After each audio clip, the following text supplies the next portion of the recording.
Welcome to the Mesa Chamber of Commerce Inside Business Podcast.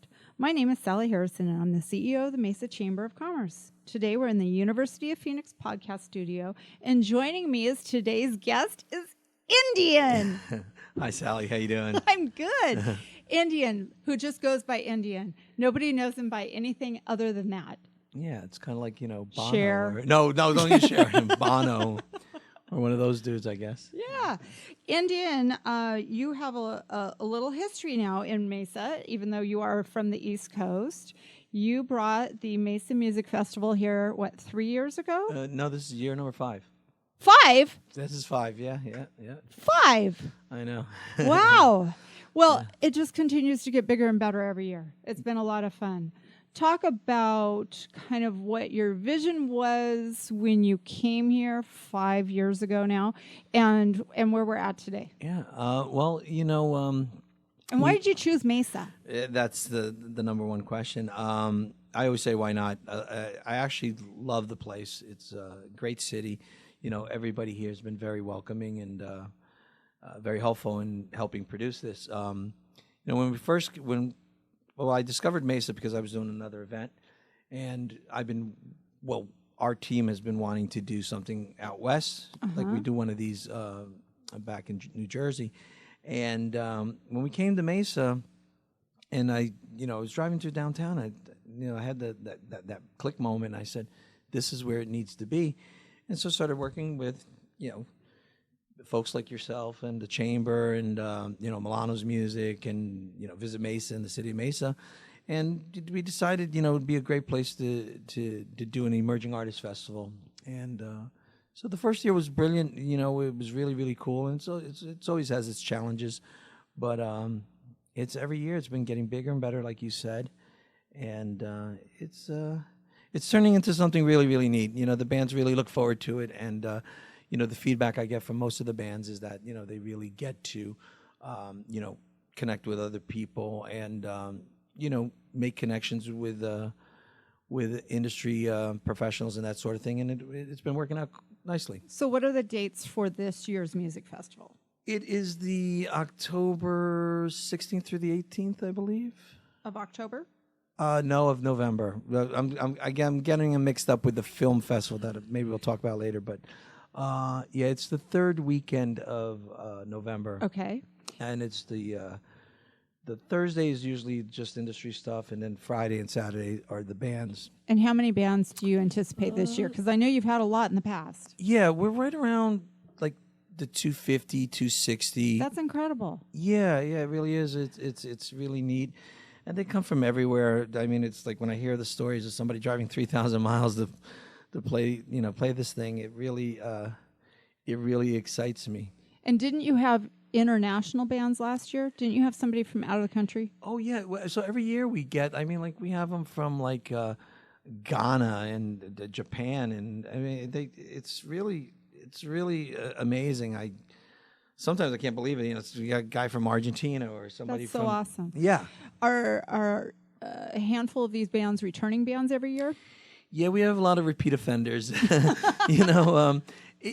come and it's like then they contact us right after, like a month after the event. They're like, "Hey, can you make sure we get on for next year?" And I'm like, "We'll do what we can." But yeah, we do get a lot of musicians that want to come back. That's great. Yeah, which That's great. Well, we come down every year for the festival, and it's different every year. It's got a different vibe. Yeah. It's been, frankly, really great weather, except I think for maybe one evening. Right. Well, the first year, that was kind of like a bummer because the first year we did have quite a bit of rain actually, and it never rains in Arizona. No. But of course, on our first one we had to have some. It was challenging, and it's never perfect. It never will be. But as long as you just try to make the experiences enjoyable for as many people as possible, that's all you can wish for. We watched people standing in the rain, dancing and enjoying the music. It didn't seem to affect them. Well, yeah, those are for the diehards. You know what I mean? It's always great to see people do that. Mm-hmm.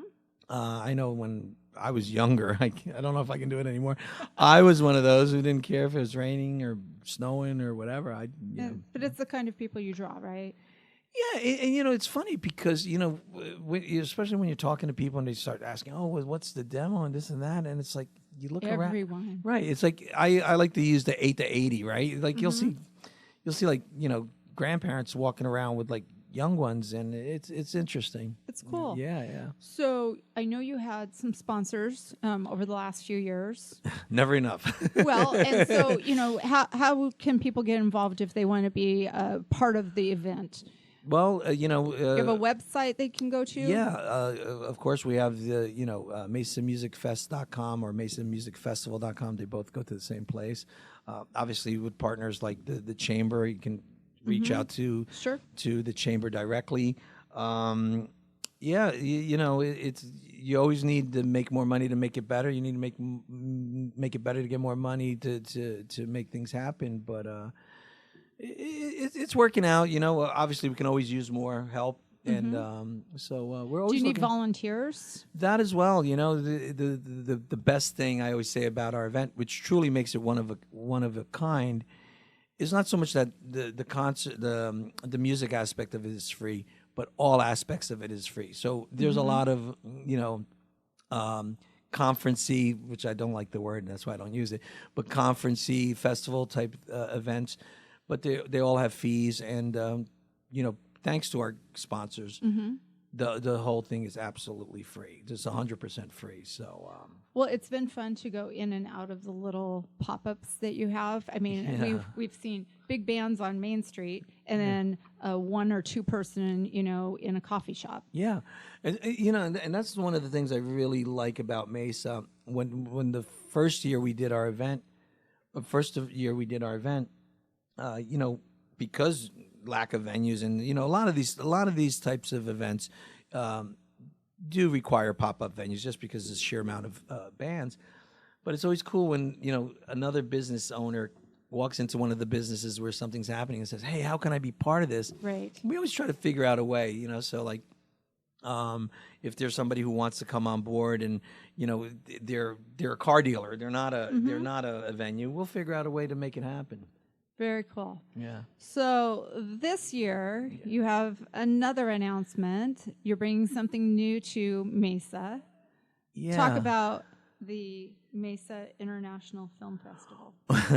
Yeah, it's really exciting because I've always been a fan, and I've gone to a lot of them, and I always wondered what it would be like to do one, and so let's try it out. Yeah, and so a couple of people approached me about it, and they said, "Hey, you should add this and you should add that," and I didn't want to do it the same weekend because it would just be it's just too much to handle. Well, it's kind of 2 separate things. Yeah, but there are other ones that are music and film festivals, but I just said, I'll do it a month before, and so it's funny because we were going to do the Mesa Film Festival, and so when we did the call for submissions, I started realizing that the films were coming in from everywhere, and I'm like, Australia, South Africa, Israel, all these places. I'm like, I don't know. And again, it's my first one, so I didn't know. I said I might want to call this international because I was getting a lot of international submissions, and I am. We got some really, really great films from everywhere, and we have about 30 countries represented, and about between 80 and 100 films. We're still like on the fence on a couple of them. But it's going to be great. I'm really excited about it, and we're going to have a welcoming party the Thursday before, and then there's going to be a lot of networking and a couple of independent filmmakers. And the date of the film festival is the October 18th through 20th. That's correct. Okay. Yeah. And this is primarily all in downtown Mesa. Yeah. So we'll have 4 screens at the Mesa Convention Center, and we'll have a lot of events over at the Mesa Delta Hotel, which is adjacent, and throughout downtown we have another 3 or 4 screens. Benedictine University with we're going to have a couple screens there. The art space, Jared's Coffee and Tea. So, yeah, again, we're trying to make it like the film, the music festival, where we engage as many of the downtown businesses as possible, and get them involved. You know, maybe they're not going to host a screen, but they might be able to host a mixer or a networking event. Sure. So we're always looking to get as many people involved downtown. Well, we're excited about it. I think you've done a lot for somebody who's not from our community. You've done a lot for Mesa, and I know on behalf of the chamber, we're excited about it. You know, it's nice to see activation and something different. Well, thank you, and I got to be totally honest. You know, it's not a bad place to be, especially in the winter months. I live in New Jersey, so I think that might be a bit of the reason as well. But no, we love everybody here. Everybody's been so welcoming, and it's been a very humbling experience to see how people take care of somebody like me, who's not a local boy. Well, we appreciate it. Cool. So I would assume same for the music and the film festival. If they want to get involved, anybody out there has interest, they could reach out through the website to touch base with you. And again, we have a partnership with the chamber, and reach out to Sally or Bob or anybody at the chamber and let them know that you want to get involved, and we'll make it happen. Sounds good. Indian, we really appreciate you being here. But, when you're back in town again, let's talk about some updates maybe. Cool, definitely. I'll probably be down in the next couple of weeks. So awesome. Cool. Okay. Well, thank you for being here today, Indian, and joining us today on the Inside Business Podcast. You can find all of our episodes on the Inside Business Podcast at iTunes, Google Play, or your own favorite podcast website. You can also find them online at mesachamber.org.